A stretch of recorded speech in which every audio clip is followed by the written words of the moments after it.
The business-class cabin reeked of $1,000 perfume and silent contempt. Garrett Pierce's work boots, held together with electrical tape, left scuff marks on floors polished to mirror shine, while his son Owen clutched a backpack mended so many times the original fabric was barely visible. Around them, passengers in Armani suits and Hermes scarves recoiled as if threadbare denim carried disease. The flight attendant's diamond earrings caught the light as she checked their boarding passes a third time, her manicured hand hovering over security call button. 12 fa, she said, each word sharp as glass. Are you certain? A woman draped in pearls worth more than Garrett earned in a year whispered to her companion, loud enough to shame. I paid premium to avoid sitting near people like this. The man across the aisle, Rolex glinting, didn't bother lowering his voice. Welfare miles. Disgusting. Owen's second-hand sneakers, 2 sizes too big, bought at Goodwill, squeaked against imported leather seats as passengers shifted their designer luggage further away. But when an emergency landing brought 3 F-35 fighters roaring past in tribute formation, and a voice crackled over the intercom with a message that would shatter every assumption in that gilded cabin, those same people would learn that wealth has nothing to do with worth. Garrett had been awake for 48 hours straight. Last night's emergency electrical repair had run until 3 in the morning. Some investor's mansion in Highland Park with a faulty circuit that threatened his wine cellar. The man had complained about the hourly rate while wearing a watch that cost more than Garrett's truck. But the check cleared, and that check meant Owen's doctor appointment in Las Vegas, the specialist who might finally help with the neck injury from last year's bicycle accident. Insurance covered nothing, of course, so Garrett worked through the night, came home to shower in cold water because the hot water heater was dying and he couldn't afford to fix his own equipment, then drove Owen to the airport on 2 hours of sleep he'd stolen on the couch. The upgrade to business class had been a computer error, the gate agent explained with barely concealed suspicion. Some glitch in the system. They could take it or wait 6 hours for the next flight with available economy seats. Garrett looked at Owen's pale face, the way his son held his neck stiff to avoid pain, and made the choice that led them here. To seat 12F, to judgment rendered by strangers who knew nothing about the cost of loving someone more than your own comfort. To a cabin full of people who measured worth in thread count and assumed poverty indicated moral failure rather than circumstance. Owen's sketchbook lay open on his lap, pencil moving across the page with the careful precision Garrett had taught him. The drawing-taking shape was an F-35 Lightning II, rendered in such technical detail that it looked like it belonged in a pilot's manual rather than a 9-year-old's notebook. Every panel line correct, every angle precise.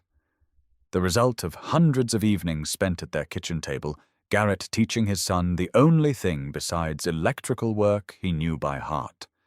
The geometry of flight. The beauty of engineering that could make 70,000 pounds of metal dance through sky. The woman in pearls leaned across the aisle, her voice dripping with false sweetness that barely masked contempt. Does your son always draw military equipment? That seems rather violent for a child his age. She addressed Garrett as if he were responsible for corrupting innocence, as if teaching a boy to appreciate the machines that kept her safe at night was somehow criminal. Her companion, a silver-haired man in a suit that probably cost 3 months of Garrett's rent, nodded in agreement. Children should be encouraged toward more appropriate interests. Art, music, not weapons of war. Garrett met the woman's eyes with the calm that came from facing far worse than social disapproval. He's interested in aviation engineering. I don't see the harm in encouraging curiosity. His voice carried no anger, no justification. Just simple fact, delivered without apology. But the woman's expression suggested he'd confirmed every assumption she'd made about him since they boarded. That he was the kind of father who didn't understand proper child development. That poverty and poor judgment went hand in hand like his taped boots and mended backpack. Owen tugged on Garrett's sleeve, his small voice barely audible over the cabin noise. "Dad, why don't they like us?" The question carried the weight of every stare they'd endured since entering business class, every whisper that wasn't quite quiet enough, every subtle shift of expensive luggage away from their second-hand belongings. Garrett pulled his son closer, feeling the sharp edges of the envelope in his jacket pocket. The one containing pilot wings made of metal that had oxidized from 5 years of being carried everywhere. A reminder of who he'd been before life stripped away everything except what mattered most. "Some people judge books by their covers, buddy," Garrett said quietly. "They look at torn pages and assume the story inside isn't worth reading. But we know better. We know that value has nothing to do with price tags or appearances." Owen nodded, but his eyes held that wounded confusion that children get when they encounter adult cruelty for the first time, when they realize the world isn't as fair as they'd believed, that kindness isn't universal, that some people feel superior simply because fortune smiled on them. The flight attendant returned with a practiced smile that failed to reach her eyes. She carried a tray of beverages in crystal glasses, serving champagne to the passengers in designer clothes while pointedly skipping over Garrett and Owen. When she finally circled back, her tone suggested she was doing them a tremendous favor. "Would you like water? We have bottled water in economy that I can bring up for you." The implication was clear. They didn't belong here. They weren't the kind of passengers who deserved crystal glasses and champagne service. They were economy passengers who'd somehow infiltrated first-class space. Garrett declined politely, watching Owen's face crumple slightly at the casual cruelty. His son was old enough to understand subtext, old enough to recognize when someone was treating them as lesser, but not quite old enough to develop the armor that would eventually protect him from caring what strangers thought. That armor took years to build, and Garrett had hoped Owen might never need it, that his son might grow up in a kinder world than the one that had shaped his father. 3 rows ahead, a group of men in military uniforms boarded last. Officers, Garrett noted automatically, reading rank and insignia with the fluency of someone who'd once lived in that world. A colonel leading, flanked by 3 captains. All of them moving with the particular bearing that came from years of service. The colonel was tall, grey at the temples, carrying authority like a second skin. His eyes swept the cabin with practiced assessment, cataloguing every detail the way pilots were trained to observe. When his gaze landed on Garrett, something flickered across his features. Not recognition exactly, but perhaps the sense that something didn't fit the pattern he expected. The colonel took his seat in row 3, first-class luxury that came with rank. His team settled around him, and immediately they began discussing the mission ahead. Their voices carried in the quiet cabin, and Garrett found himself listening despite knowing he shouldn't. Old habits died hard. The urge to monitor tactical discussions, to analyze flight patterns and strategy, to exist in that world of precision and purpose that had once defined every waking moment of his life. "The new training protocol should address the vulnerability we identified," the colonel said, his voice carrying military crispness. "My modifications to the combat role sequence will reduce exposure time by 0.3 seconds. Small margin, but crucial when you're under fire." His captains nodded with appropriate respect, but Garrett's hands tightened on the armrest. Because the colonel was describing Garrett's technique. The high-speed combat role that Garrett had developed 6 years ago during his time as a test pilot. The innovation that had been written into official Air Force training manuals under callsign Falcon. Owen perked up at the aviation terminology, his natural interest in anything related to flying overriding the discomfort of their unwelcome status. "Dad," he whispered, careful to keep his voice low. "He's talking about the lightning maneuver, the one you showed me in the video." Garrett's stomach dropped. He'd been careful, so careful, to keep his past separate from their present. but he'd also wanted to share something meaningful with his son. So late at night, in their small apartment, he'd shown Owen archived footage of test flights, never imagining those quiet father-son moments might surface here. "That's different," Garrett said quickly, but Owen's enthusiasm had already drawn attention. The boy's voice, though whispered, carried in the way children's voices do. The woman in pearls turned, eyebrows raised in amused contempt. The silver-haired man smirked. And worse, far worse, the colonel 3 rows ahead shifted slightly, not looking back directly, but tilting his head in a way that suggested he'd heard, that he was listening, that something had registered. The colonel continued his discussion, but Garrett noticed the subtle change in volume. The officer was projecting now, perhaps unconsciously, or perhaps with intention. "The key to the maneuver is maintaining speed through the roll while minimizing radar cross-section. It requires split-second timing and absolute control. The kind of skill that separates adequate pilots from exceptional ones." His words carried weight, the authority of someone accustomed to being heard and obeyed. Owen couldn't help himself. He'd spent too many evenings learning from his father, absorbing technical knowledge the way other children absorbed baseball statistics or video game strategies. "But the most important part is the angle of entry," he said, not loudly, but clearly enough. "If you start the roll too steep, you lose speed, too shallow, and you increase exposure time. You have to hit exactly the right angle." Every head in business class turned. The pearl woman's mouth fell open. The silver-haired man looked genuinely shocked, and the colonel went very still. Garrett felt ice settle in his stomach. 5 years of careful anonymity, of deliberate obscurity, of building a life where no one knew who he'd been before. 5 years of letting people assume he was just an electrician, just a struggling single father, just someone unremarkable trying to get by.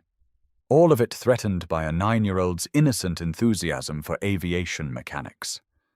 By knowledge that shouldn't exist in the mouth of a child whose father supposedly knew nothing about military aircraft. The colonel stood slowly, his movement drawing every eye in the cabin. He turned, and for the first time, looked directly at Garrett. Really looked, taking in the work boots and taped backpack and worn clothing, taking in the calloused hands and tired eyes and careful stillness of someone trying very hard not to be noticed, taking in Owen's sketchbook with its technically perfect F-35 rendering. And something changed in the colonel's expression. Not recognition yet, but calculation. The gears of memory turning as he processed incongruity. "Excuse me," the colonel said, his voice carrying command presence even in polite inquiry. "Your son seems remarkably knowledgeable about advanced tactical maneuvers. That's not the kind of information readily available to civilians, even in this age of internet research." It wasn't quite an accusation, but it wasn't casual conversation either. It was an officer probing something that didn't make sense, something potentially significant. Garrett met the colonel's gaze without flinching, years of military bearing surfacing despite his attempt to remain invisible. "He's interested in aviation. I encourage his curiosity." The response was deliberately vague, offering no information beyond the obvious. But the way Garrett held himself, the directness of his eye contact, the subtle squaring of shoulders, all of it spoke a language the colonel clearly recognized. The body language of someone who'd worn a uniform, who'd stood at attention and saluted and lived by military code. The Pearl woman seized the moment with obvious relish, her voice carrying theatrical horror. "Colonel, I hope you're not suggesting this man has access to classified military information, because I find it deeply concerning that someone of his obvious circumstances might possess such knowledge." She practically vibrated with righteous indignation, as if she'd uncovered a security threat rather than a father teaching his son about airplanes. The colonel's expression flickered with something that might have been distaste for the woman's tone, but he didn't address her directly. His attention remained fixed on Garrett with the intensity of someone solving a puzzle. "That's not what I'm suggesting at all, ma'am. I'm simply curious about the source of such detailed technical knowledge. The specific maneuver the boy described isn't widely published. In fact, it was developed by a test pilot roughly 6 years ago. A pilot whose innovations revolutionized combat tactics for the F-35 program." Owen looked up at his father with sudden understanding dawning in his young eyes, the pieces connecting in ways that Garrett had hoped might remain separate for a few more years, until his son was old enough to understand why his father had walked away from everything he'd achieved, why a man capable of flying the most advanced fighter jet ever built now spent his days rewiring circuit breakers and fixing broken air conditioners, why excellence and obscurity could exist in the same person. Before Garrett could deflect or redirect, the aircraft lurched violently. Coffee cups flew from tray tables. Overhead bins popped open, spilling luggage into the aisle. The cabin pressure shifted with a whoosh that made ears pop painfully. And the engine tone changed, that subtle shift in pitch and rhythm that most passengers wouldn't notice, but that made Garrett's pulse spike immediately. He knew that sound, had heard it in simulators and training scenarios. The sound of cascade failure, when one system malfunction triggered another in rapid succession. The pilot's voice crackled over the intercom, carefully controlled, but carrying unmistakable tension. "Ladies and gentlemen, we're experiencing multiple hydraulic failures. We're declaring an emergency and diverting to Edwards Air Force Base for immediate landing. Please remain calm, ensure your seatbelts are fastened, and listen carefully to crew instructions." The announcement sent the cabin into immediate chaos. The Pearl woman screamed. The silver-haired man started hyperventilating. Passengers grabbed for phones, for each other, for anything that might provide security in the face of mortal fear. But Garrett's hands moved with automatic precision, muscle memory overriding conscious thought. He checked Owen's seatbelt, adjusted the tension, positioned his son's head and neck for optimal safety during rough landing. Then he leaned across the aisle to the elderly woman who sat frozen in terror, unable to process instructions. He guided her hands to her seatbelt, spoke in calm, clear tones that cut through panic. "You're going to be fine. The pilots know what they're doing. Edwards is one of the best facilities in the world for emergency landings. Just keep breathing steadily and stay secured in your seat." The colonel, Garrett noticed, had also shifted into crisis mode. But unlike Garrett's instinctive competence, the colonel's movements carried hesitation. Theory without practice. Knowledge without the lived experience of actually facing death at altitude. He fumbled with his own seatbelt, and when one of his captains asked a question about emergency procedures, his answer was textbook correct, but lacked the bone-deep certainty that came from having survived actual emergencies. The aircraft shuddered again, banking hard to the left. Through the window, Garrett could see the California desert below, the distinctive landscape around Edwards Air Force Base coming into view. Dry lake beds that had served as runways since the earliest days of experimental aviation. The same lake beds where he'd landed experimental aircraft dozens of times, testing systems and pushing boundaries and living the kind of life that seemed impossible from the vantage point of Seat 12F. Owen gripped his father's hand with white-knuckled fear, but his voice when he spoke was steady. "Dad, are we going to crash?" The question carried the absolute trust of a child who believed his father could fix anything, who hadn't yet learned that some problems exceeded parental power to solve. Garrett met his son's eyes and told the only truth that mattered. "I won't let anything happen to you. I promise." It was the kind of promise you couldn't guarantee, the kind that hubris made and reality sometimes destroyed. But it was also the only thing a father could say in that moment. The descent was rough, the aircraft fighting controls that weren't responding correctly. Garrett could feel the wrongness in how they moved through air, could sense the pilot's struggle to maintain stability with degraded systems. His hands itched to take the controls, to apply the techniques he'd developed for exactly these scenarios. But he was just a passenger now. Just a man in seat 12F with no authority and no access and no ability to do anything except protect his son and hope the commercial pilots had enough skill to bring them down safely. Edwards Tower was communicating with the aircraft, their voices professional and calm over the speaker system. Commercial 742, you're cleared for emergency landing runway 22 left. Fire crews are standing by. Winds are calm. You're doing fine. Just keep her steady. The reassurance was as much for passengers as for the flight crew, a reminder that they weren't alone, that the full resources of a major Air Force installation were mobilized to bring them home. The aircraft dropped altitude faster than normal, descending with the urgency of a wounded bird seeking ground. Through the window, Garrett watched the desert floor rise to meet them, watched the base facilities come into focus, hangars and runways, and the familiar landscape of a world he'd left behind. And then, as they broke through 3,000 feet, he saw them. 3 F-35 Lightning IIs rising from the runway in perfect formation, afterburners glowing blue-white against the desert sky. They weren't launching for a mission. They were ascending to escort, to honor, to acknowledge. The formation was unmistakable to anyone with military aviation experience. Victory formation, used only for the most significant occasions. Homecomings of heroes, funerals of legends, tributes to those who'd earned respect beyond ordinary measure. Garrett's breath caught in his throat. Because whoever had scrambled those fighters knew he was on this aircraft. Somehow, despite 5 years of silence, someone had found him. The 3 F-35s took positions alongside the struggling commercial aircraft, maintaining perfect separation despite the emergency situation. They weren't there to assist with landing. They couldn't help with that.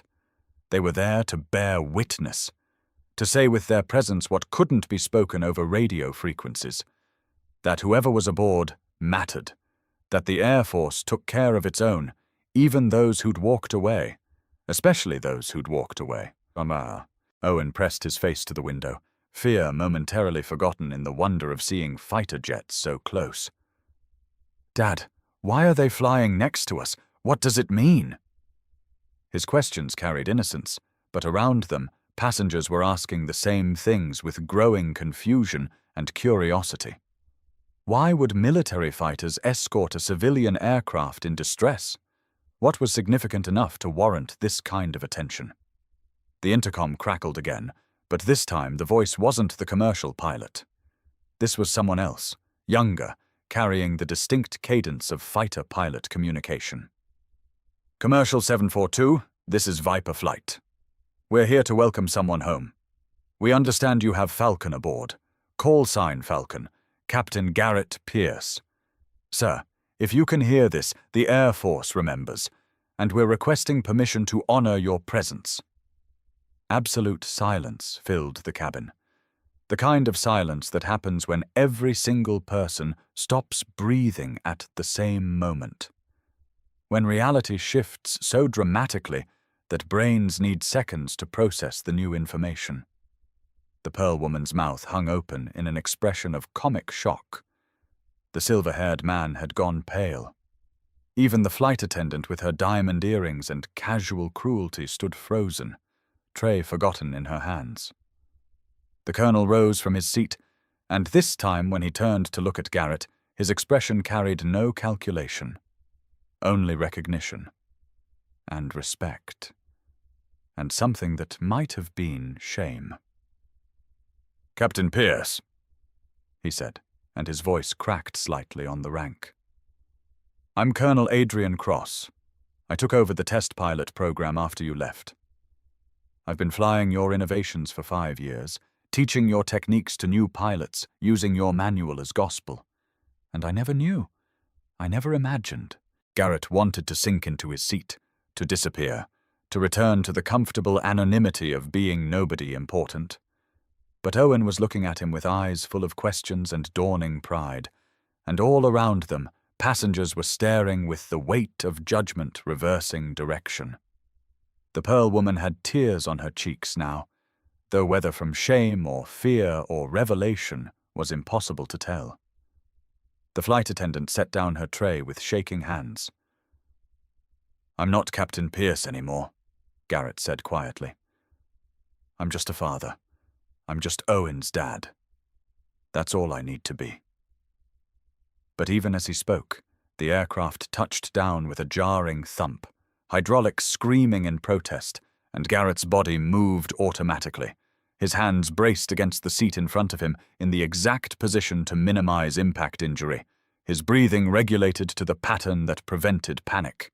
And his voice, when he spoke to Owen, carried the absolute command of someone who'd faced death in the sky and emerged victorious every single time. The aircraft skidded, fishtailing slightly as the pilots fought for control with limited hydraulics. For terrible seconds it seemed they might lose the battle, might cartwheel off the runway in the catastrophic kind of crash that made headlines and haunted survivors. But then the speed bled off, the tires found purchase, and they were slowing, decelerating, stopping. The engines wound down with a descending whine that meant safety. That meant survival. That meant they'd made it. Fire trucks surrounded them immediately, foam spraying as a precaution, emergency crews deploying with practiced efficiency. Through the window, Garrett could see the 3 F-35s landing in sequence behind them, still maintaining formation, still bearing witness. And on the tarmac, a group of officers stood at attention, waiting, watching, ready to welcome home a ghost. The Pearl Woman found her voice first, though it came out as barely more than a whisper. "You saved us. When you adjusted my son's seatbelt, when you helped that elderly woman, when you kept everyone calm. You knew exactly what to do because you've done this before. You've faced worse than this." It wasn't quite an apology, but it carried the weight of understanding, of assumptions shattered, of seeing someone clearly for the first time after looking through them for hours. Colonel Cross approached slowly, and when he reached Garrett's row, he did something that made several passengers gasp. He saluted. A crisp, perfect military salute offered from a full colonel to a man in taped work boots and threadbare jacket. "Sir, I owe you an apology. Not just for today, but for 5 years of benefiting from your genius without acknowledging the source. Every pilot I've trained with your methods owes their life to you. And I'm standing here right now because you taught me how to handle emergencies I'd only read about in manuals."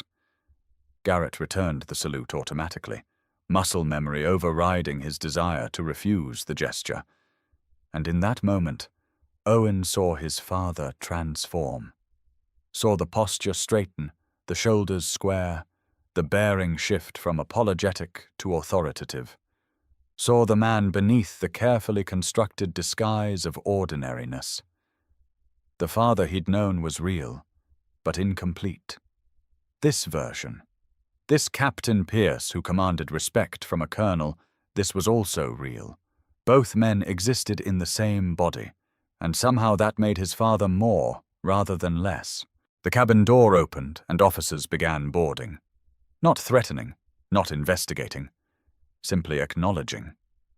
A woman in flight suit entered first, her face lit with emotion that transcended military professionalism. She looked directly at Garrett, and tears tracked down her cheeks, despite her obvious attempt at composure. "Captain Pierce, I'm Captain Lena Park. You trained me in 2019, 6 months before you left. Everything I know about flying, everything that's kept me alive in combat, I learned from you. When I heard you were on this flight, I volunteered to escort, to say thank you, to say that you mattered, that you still matter." Other passengers were crying now, too, caught up in the emotional weight of revelation. The silver-haired man who'd sneered about welfare miles was openly sobbing. The flight attendant had removed her diamond earrings and stuffed them in her pocket, as if ashamed to wear them. Even hardened business travelers found themselves moved by the scene unfolding in seat 12F. Owen tugged on Garrett's sleeve, his voice small but steady. "Dad, why didn't you tell me? Why did you let people treat us badly when you're a hero?" The question carried no accusation, only genuine confusion. The innocent inability to understand why someone would choose obscurity over recognition, why a man would let strangers judge him harshly rather than claim the respect he'd earned. Garrett knelt beside his son's seat, bringing himself to eye level the way he always did for important conversations. His hands, calloused from electrical work and scarred from a life of physical labor, gently framed Owen's face. "Because being your father is more important than being Captain Pierce. Because I failed someone once, someone who trusted me to keep them safe, and I couldn't. After that, nothing else seemed to matter except making sure you were okay. Except being present for you every single day. Except choosing you over everything else." The cabin had gone quiet again, everyone straining to hear this intimate moment between father and son. Colonel Cross stood nearby, his expression shifting as pieces fell into place. "Lieutenant Mark Cross," he said softly. "My nephew. The trainee who died during the test flight accident 5 years ago. You were his instructor. You tried to save him." His voice carried no accusation now, only understanding. Only the dawning realization of what that loss had cost the man before him. Garrett met the colonel's eyes, and the weight of 5 years of guilt and grief and unprocessed trauma passed between them in silent acknowledgement. "I told him to eject.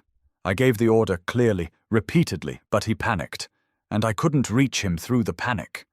By the time I could have physically intervened, it was too late. The investigation cleared me of any wrongdoing, but I knew the truth. I should have recognized his mental state earlier.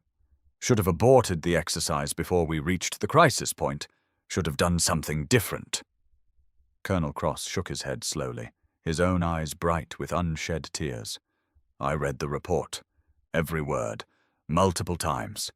Looking for someone to blame because blaming you was easier than accepting that sometimes people die despite everyone doing everything right. You followed protocol perfectly. You gave correct instructions. Mark's panic response was unpredictable, unavoidable. But I needed someone to be at fault, so I made it you. And then you left before I could apologize, before I could tell you that I was wrong." The Pearl Woman approached hesitantly, her designer clothes and expensive jewelry suddenly seeming like costume rather than armor. "I said terrible things. I thought terrible things.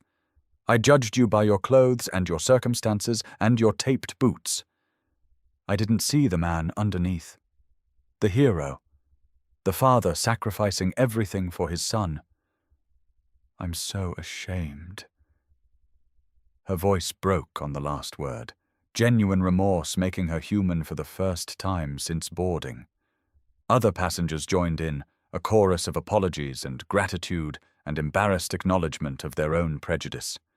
The flight attendant couldn't even speak, just stood with tears streaming down her face and her hand pressed to her mouth. All of them confronting the uncomfortable reality that they'd been wrong.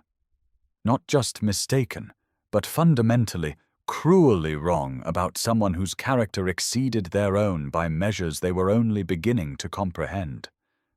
Captain Park stepped forward, addressing the cabin at large with the authority of someone who'd earned the right to speak. "Ladies and gentlemen, you need to understand what Captain Pierce accomplished. In 2016, 6 pilots were shot down over hostile territory. Command had written them off, declared them casualties.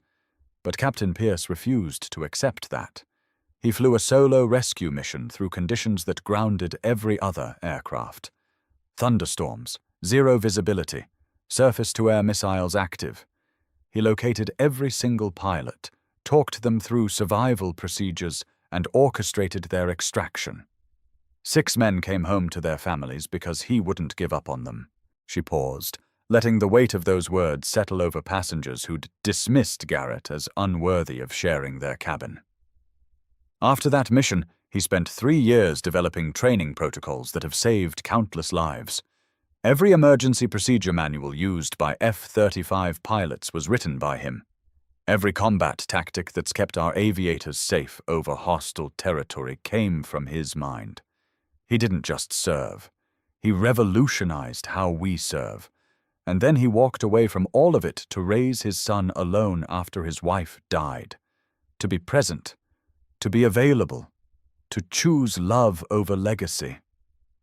Owen listened to this recitation of his father's achievements with growing wonder, his young mind trying to reconcile the dad who made him breakfast and helped with homework and fixed other people's electrical problems with this legendary figure that strangers spoke about with reverence.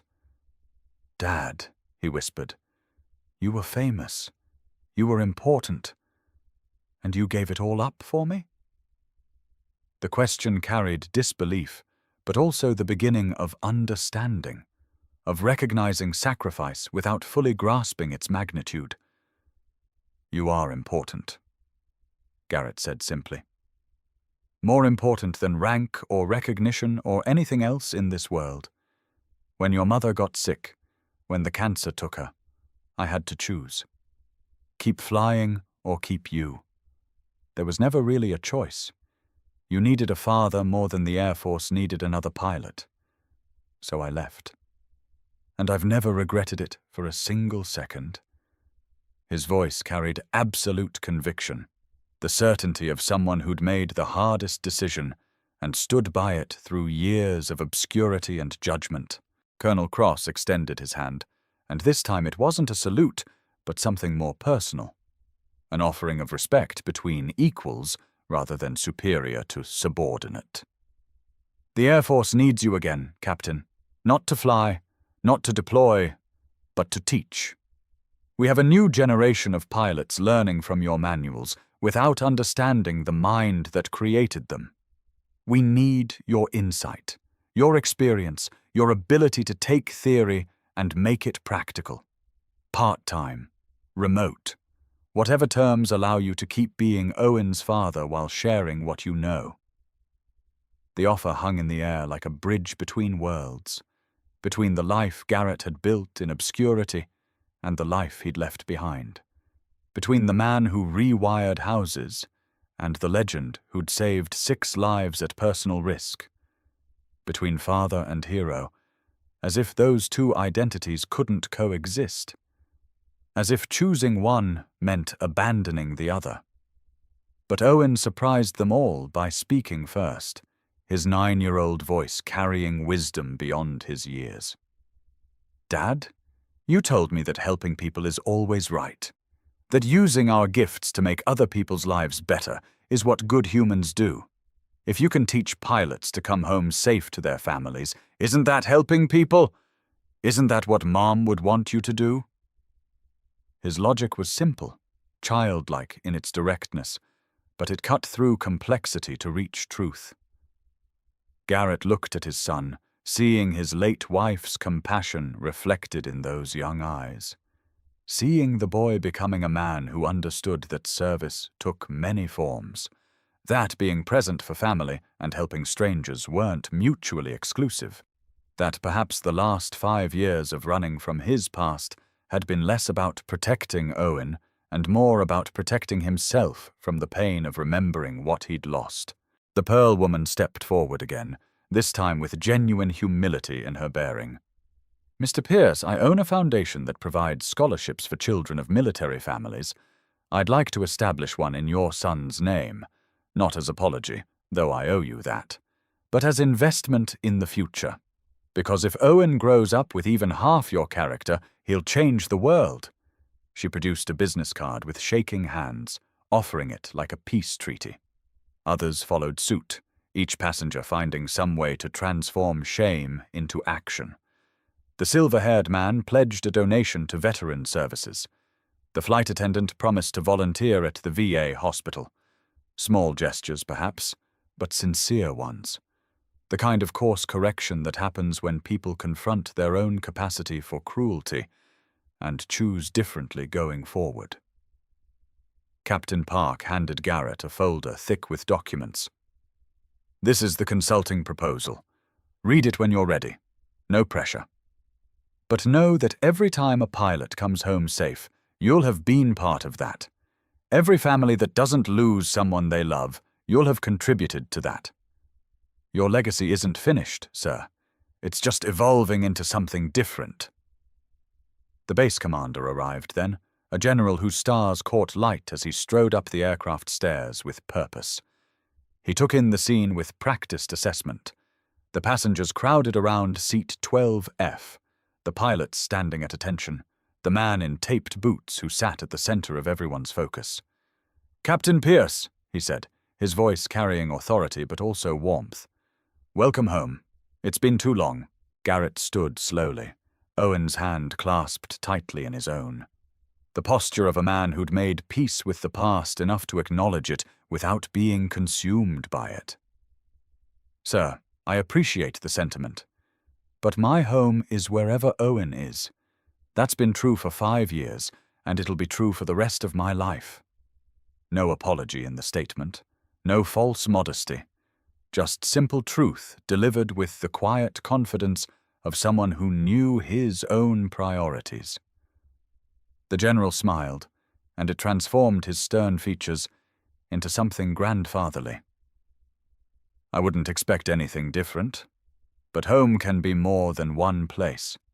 Home can be the work that gives life meaning, the relationships that sustain us, the legacy we leave for the next generation. You don't have to choose between being Owen's father and being Captain Pierce. You never did. That was always a false choice imposed by grief and guilt." 6 months later, Garrett stood in his workshop, surrounded by electrical equipment and half-finished projects. But the laptop on his workbench showed a different kind of work. Training modules, emergency procedure updates, video conferences with pilots stationed around the world. He'd integrated his past and present, finding a way to honor both without sacrificing either. The consulting work paid better than electrical repairs, which meant Owen's medical bills were manageable, which meant they could afford small luxuries that had been impossible before. Owen sat nearby, doing homework at the same table where he'd drawn endless pictures of aircraft. But now his sketchbook sat alongside Garrett's technical manuals, and sometimes they worked in comfortable parallel. Father teaching son not just about airplanes, but about perseverance and integrity and the importance of using whatever gifts you possessed to make the world slightly better. The Pearl woman had followed through on her scholarship promise, and dozens of military children now attended college on funding bearing Owen's name. The flight attendant sent monthly updates from her VA volunteering, photos of veterans she helped. The silver-haired man funded a support program for families dealing with PTSD. Small ripples spreading outward from that moment of revelation in seat 12F. Colonel Cross had become something like a friend, visiting occasionally to discuss program improvements. He'd confessed that Mark's death had nearly destroyed him, that blaming Garrett had been easier than accepting the randomness of tragedy. But working together now, using Mark's memory to improve training rather than being paralyzed by it, felt like healing, like transformation of grief into purpose. Garrett's phone buzzed with a message from Captain Park. Another successful mission, another pilot using techniques Garrett had taught, coming home safe to family. The gratitude never got old, though Garrett deflected it habitually. He'd simply done what needed doing, first in the cockpit and now from his workshop. Service took different forms, but the core remained the same, using skill and knowledge to protect others, to give people chances at life they might not have otherwise. Owen looked up from his homework, pencil pausing mid-equation. "Dad, when I'm old enough, Can I learn to fly? Really fly, not just study it? The question carried hope and uncertainty in equal measure. Fear that his father might say no, that the past held too much pain to revisit. But Garrett smiled, the expression reaching his eyes for the first time in years. When you're ready, I'll teach you everything I know, and then we'll find someone to teach you what I don't know. Because you're going to be better than I ever was. You already are in the ways that matter most. He ruffled Owen's hair, feeling the familiar rush of gratitude that he'd been given the chance to be this boy's father. That life had offered him something more valuable than recognition or rank or legacy measured in headlines. The man in seat 12F had learned something that wealthy passengers in designer clothes couldn't understand. That worth had nothing to do with wealth. That character revealed itself in crisis. That the most important missions happened in quiet moments of choosing love over pride, of sacrificing recognition for presence, of understanding that heroism took countless forms, and sometimes the bravest thing you could do was admit you needed to change direction. He'd been Falcon once, soaring through sky with afterburners blazing. He'd been Captain Pierce, teaching others to survive what had killed so many. And now he was Garrett, father and consultant and electrician and teacher. All of it true. None of it contradictory. Just different chapters in a story that wasn't finished. That was still being written one choice at a time. Owen returned to his homework, and Garrett returned to his training module, and outside their workshop window, the desert sun set in brilliant colors that painted sky the same gold and crimson as afterburner flame. Tomorrow would bring more work, more teaching, more quiet acts of service that wouldn't make headlines, but would save lives. And that was enough. More than enough. It was everything that mattered. Because the man in seat 12F had learned the hardest lesson of all. That you didn't have to choose between past and present, between who you'd been and who you'd become. You just had to integrate them honestly. Acknowledge both the achievements and failures, and keep moving forward with the people you loved close beside you. Keep flying, even when the flight looked different than you'd imagined. Keep serving, even when service meant teaching instead of doing. Keep loving, especially when love required sacrifice that no one else would see or appreciate or understand. And sometimes, late at night, when Owen was asleep, Garrett would take out the envelope with oxidized pilot wings and hold them in his calloused hands. Remembering Mark, remembering the 6 pilots he'd saved, remembering the thousands he'd trained, remembering that life was measured not in altitude achieved, but in people loved and protected, and given chances they wouldn't have had otherwise. The wings were tarnished now, green with age and handling. But they were real, solid, proof that service and sacrifice and choosing difficult right over easy wrong actually mattered. That one person could make a difference if they cared enough to try. That legacy wasn't about monuments or medals, but about the quiet accumulation of moments when you chose to help instead of walk away, to teach instead of hoard knowledge, to love instead of protecting yourself from potential hurt. Garrett Pierce had been a hero in seat 12F all along. The passengers just couldn't see it beneath the taped boots and mended backpack. But Owen had always known. And now, finally, Garrett was beginning to believe it himself.